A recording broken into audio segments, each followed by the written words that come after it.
日開心嘅可以喺度見到我哋第一次喺香港呢個嘅WBC 嘅區域比賽咧，我自己都希望可以過嚟親眼目睹下咯，同埋而家見佢哋開始搞嘅咖啡比賽咧係越嚟越專業，所以我覺得係一個咖啡師嘅一個好好嘅好幸福咯，可以話而家咖啡師嚟講係啊，多咗個門俾佢哋可以去躋身自己去呢個世界大賽嗰度，係啊，我都未問佢嘢，佢已經答啦開始啦，死啦真係我啲 MC 唔使做，你知唔知啊？我啲朋友話我個樣似你嘅，少少啊！我話有冇搞錯啊？我除咗矮過佢之外，我邊忽唔靚仔過佢啊？靚仔啲。我而家企高啲，我開頭好憎呢嚿嘢㗎，你知唔知做 MC？頂住晒，而家好啦，我企翻高少少。感覺今日嘅參賽者佢哋嘅表現如何咧？你又感覺佢哋咖啡？我幾欣賞就係咧，佢哋而家開始咧，大家用英文去 present 啊。同埋大家對咖啡嘅認識啊，點樣去 present 自己嘅咖啡啊，同埋佢哋嘅 technical 同埋喺 sensory 嗰度落咗好多功夫落去咯。所以我覺得係我不斷見佢哋嘅功夫喺度進步緊，佢哋嘅水準，而大家對咖啡嘅熱誠不斷喺度增加咧，我覺得係一個幾好嘅環境嚟嘅。即係除咗我見到好多咖啡店開咗之外咧，加埋佢哋而家對咖啡嘅熱誠、咖啡嘅追求咧不斷喺度提升嘅話，我覺得係。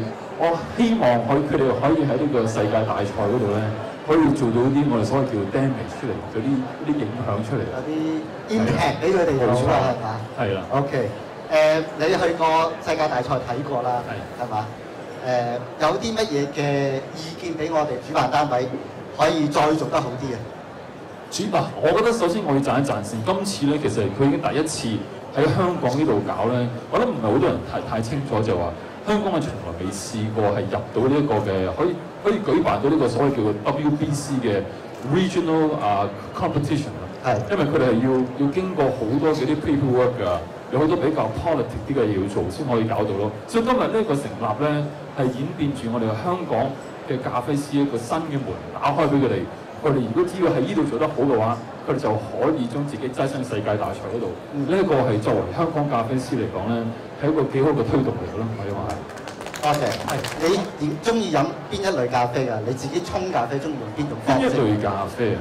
其實我每樣都中意嘅，即係我自己 tips 就係話，我中意咖啡豆，我就希望點樣係嗰個咖啡豆又經過唔同嘅烘焙。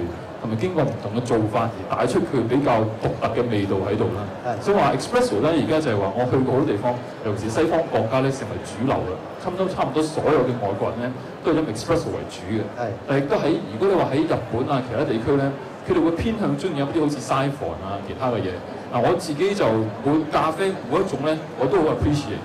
而只不過只要嗰杯咖啡咧係達標咯，我所謂叫做係啊，咁就帶出佢哋嗰個國家嗰個產地本身嘅味道咧，就已經好足夠嘅。